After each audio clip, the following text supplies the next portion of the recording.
حدثنا اسحاق اخبرنا عبد الصمد حدثنا عبد الرحمن بن عبد الله بن دينار سمعت ابي عن ابي صالح عن ابي هريره عن النبي صلى الله عليه وسلم ان رجلا راى قلبا يأكل الثري من العطش فاخذ الرجل خفه فجعل يعرف له به حتى ارواه فشكر الله له فادخله الجنه.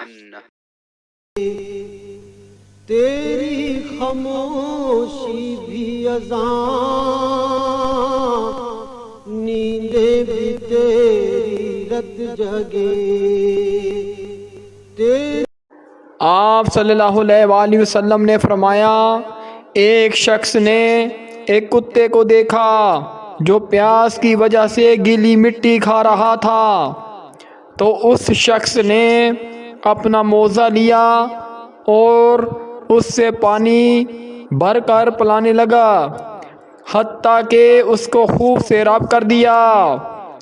اللہ نے اس شخص کے اس کام کی قدر کی اور اسے جنت میں داخل کر دیا. صحیح بخاری حدیث 173.